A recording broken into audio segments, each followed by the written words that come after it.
ओम श्री गणेशाय नमः। दोस्तों, माघ मास की आप सभी को ढेर सारी शुभकामनाएं। माघ स्नान के बाद माघ मास महात्म्य की कथा अवश्य ही सुननी चाहिए, तभी हमें व्रत का पुण्य फल की प्राप्ति होगी। आज श्रवण करेंगे माघ मास महात्म्य का 13वां, 14वां, 15वां एवं 16वां अध्याय। माघ मास महात्म्य 13वां अध्याय। विकुंडल कहने लगा कि तुम्हारे वचनों से मेरा चित्त अति प्रसन्न हुआ, क्योंकि सज्जनों के वचन सदैव गंगा जल के समान पापों का नाश करने वाले होते हैं। उपकार करना तथा मीठा बोलना सज्जनों का स्वभाव ही होता है, जैसे अमृत मंडल चंद्रमा को भी ठंडा कर देता है।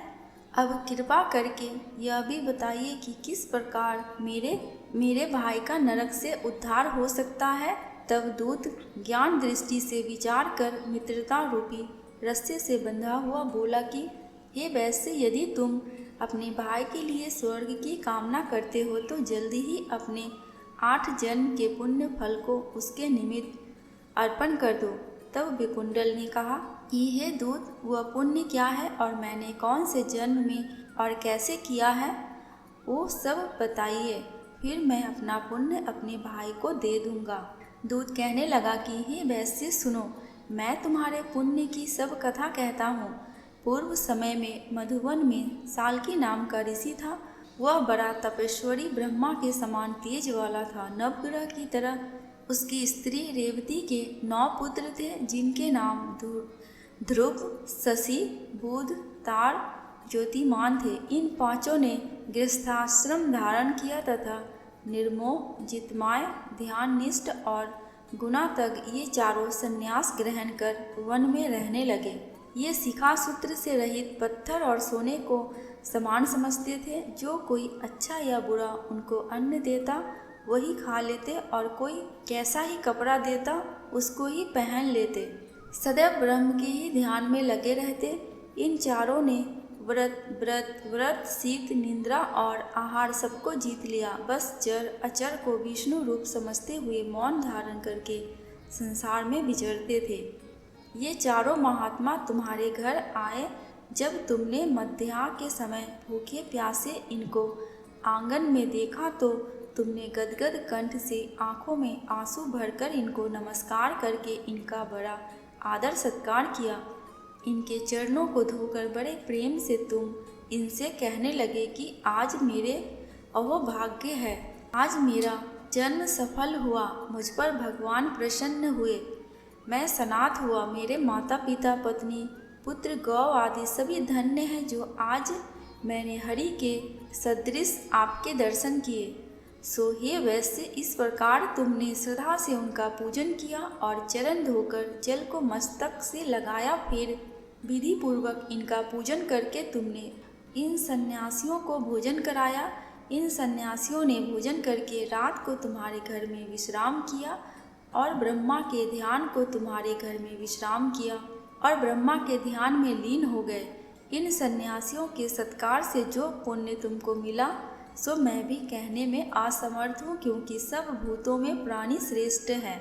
प्राणियों में बुद्धि वाले, बुद्धि वालों में मनुष्य, मनुष्यों में ब्राह्मण, विद्वानों में पुण्य आत्मा और पुण्य आत्मा में ब्रह्म ज्ञानी सर्वश्रेष्ठ है। ऐसी संगति से बड़े बड़े पाप नष्ट हो जाते हैं।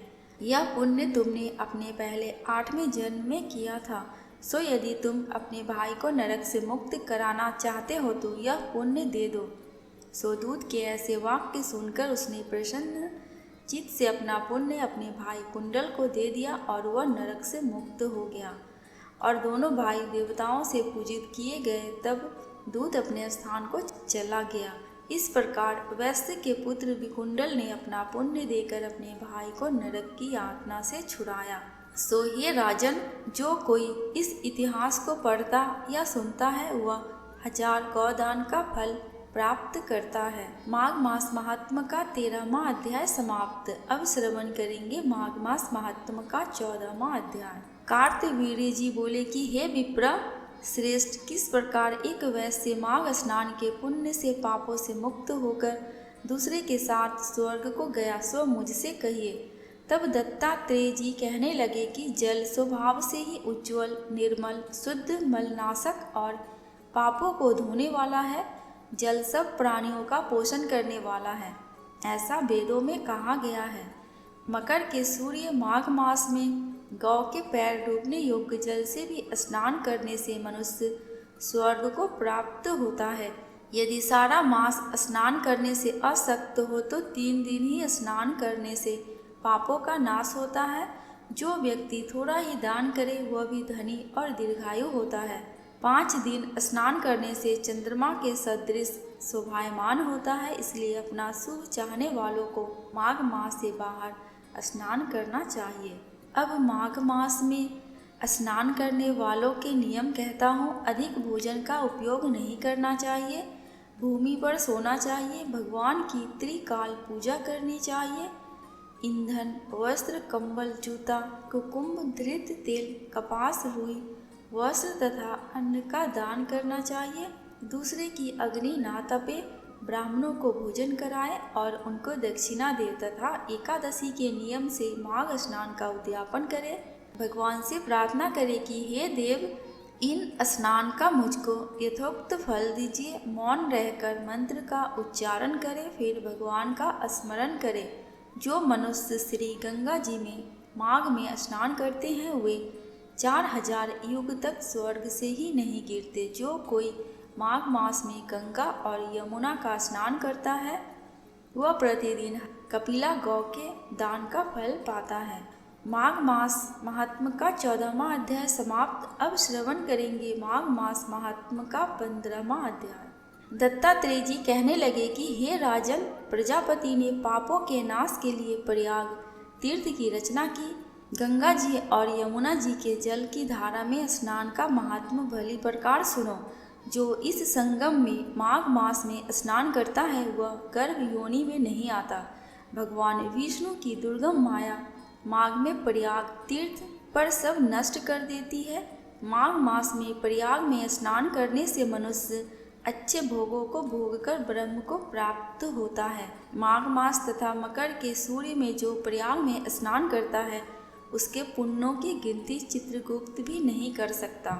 100 वर्ष तक निराहार रहकर जो पुण्य प्राप्त होता है वही फल माघ मास में 3 दिन प्रयाग में स्नान करने से होता है।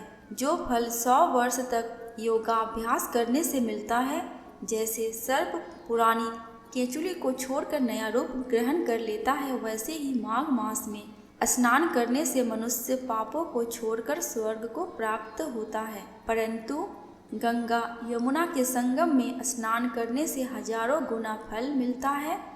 हे राजन, जिसको अमृत कहते हैं वह यह त्रिवेणी है। ब्रह्मा, शिव, रुद्र, आदित्य, मरुतगण, गंधर्व, लोकपाल, यक्ष, गृहक, किन्नर, अनिमादि गुणों से सिद्ध तत्वज्ञानी ब्रह्माणी, पार्वती, लक्ष्मी, सची, नैना, दिति, अदिति, संपूर्ण देव पत्नियां तथा नागों की स्त्रियां, धृतांची, मेनका, उर्वशी, रंभा, तिलोत्तमा, अप्सरागण और सब पितर मनुष्य गण कलयुग में गुप्त और सतयुग आदि में प्रत्यक्ष सब देवता माघ मास में स्नान करने के लिए आते हैं। इन दिनों माघ मास में प्रयाग में स्नान करने से जो फल मिलता है वह ईश्वर ही कह सकता है, मनुष्य में कहने की शक्ति नहीं है। हजारों अश्वमेध यज्ञ करने से भी यह फल प्राप्त नहीं होता। पूर्व समय में कांचन मालिनी ने इस स्नान का फल राक्षस को दिया था और इससे वह पापी मुक्त हो गया था। माघ मास महात्म का 15वां अध्याय समाप्त। अब श्रवण करेंगे माघ मास महात्म का 16वां अध्याय। कार्तवीर्य कहने लगा कि हे भगवान, वह राक्षस कौन था और कांचन मालिनी कौन थी?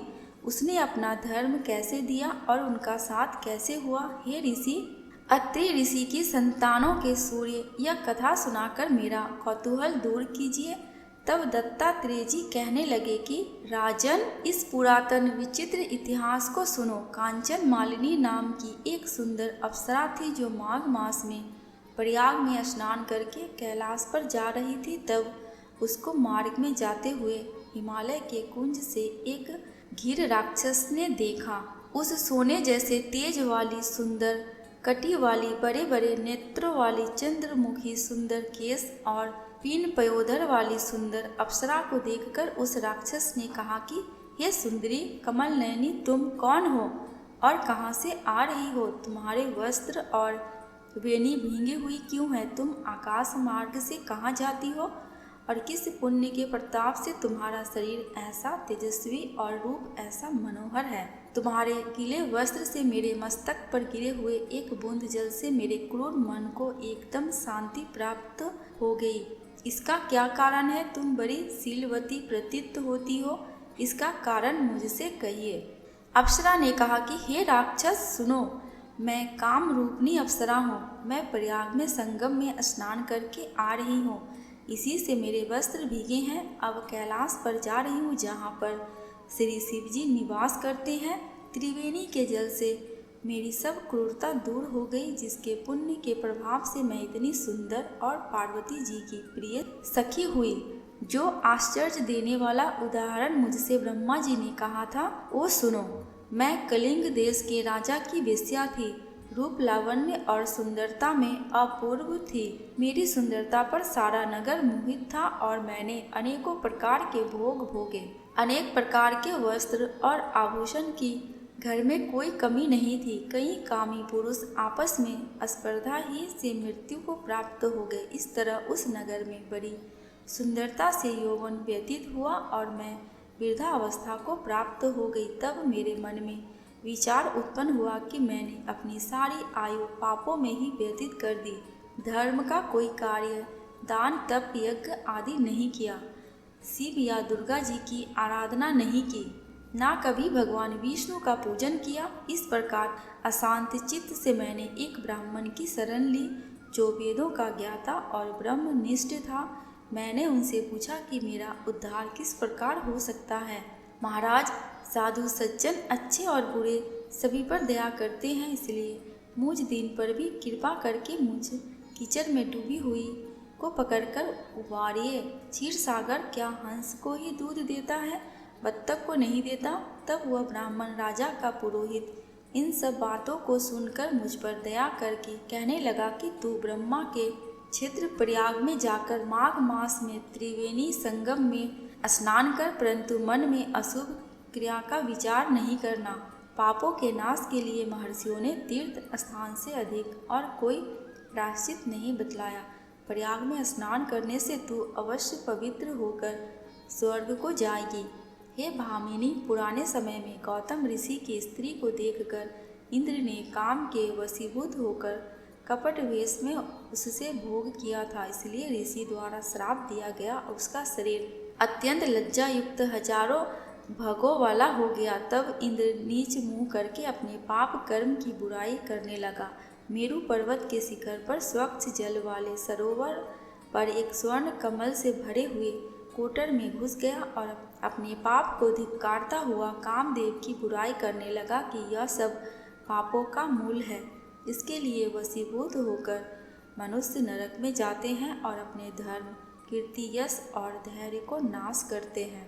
इंद्र ऐसा सोच रहा था कि इंद्र के बिना सारा देवलोक शोभाहीन हो गया। तब देवता, गंधर्व, किन्नर, लोकपाल इंद्राणी के सहित बृहस्पति जी से जाकर पूछने लगे कि महाराज, इंद्र के ना रहने से स्वर्ग ऐसा शोभाहीन हो गया है जैसे सतपुत्र के बिना श्रेष्ठ कुल। इसलिए स्वर्ग की शोभा के लिए कोई क्रिया सोचिए, इस विषय में देर नहीं लगानी चाहिए। तब बृहस्पति जी ने कहने लगे कि इंद्र ने बिना सोचे विचारे जो कर्म किया है उसका फल भोग रहा है, सो वह कहाँ है, मैं यह सब जानता हूँ। फिर गुरु जी ने सबको साथ लेकर स्वर्ण कमलों से युक्त बड़े सरोवर में इंद्र को देखा, जिसका मुख मलिन और आंखें बंद थी। तब इंद्र ने बृहस्पति जी के चरणों को पकड़कर कहा कि इस पाप से उद्धार करके आप मेरी रक्षा कीजिए। तब बृहस्पति जी ने इंद्र से कहा कि प्रयाग में स्नान करने से ही तुम पाप मुक्त हो जाओगे। तब इंद्र सहित सबने ही प्रयाग में जाकर संगम में स्नान किया और त्रिवेणी स्नान से इंद्र पाप मुक्त हो गए। तब बृहस्पति देव जी ने इंद्र को वरदान दिया कि तुम्हारे शरीर में जितने भग हैं सब नेत्र हो जाए। तब इंद्र ब्राह्मण के वर से 1000 नेत्रों से ऐसा सुशोभित हुआ जैसे मान सरोवर में कमल शोभायमान होता है। माघ मास महात्म का 16वां अध्याय समाप्त। आगे की कथा दूसरी वीडियो में सुनेंगे। दोस्तों कमेंट बॉक्स में भगवान विष्णु एवं भगवान श्री कृष्ण की जयकारा लगाना बिल्कुल भी मत भूलना। आपको मेरे चैनल पे व्रत त्योहारों की जानकारियाँ एवं उनसे जुड़ी कथा कहानियाँ मिलती रहेंगी। अगर आपको ये वीडियो थोड़ी सी भी अच्छी लगी हो तो प्लीज़ मेरे चैनल को सब्सक्राइब करके मेरी वीडियो को लाइक एंड शेयर कर देना। अंत तक वीडियो में बने रहने के लिए आपका दिल से बहुत बहुत शुक्रिया।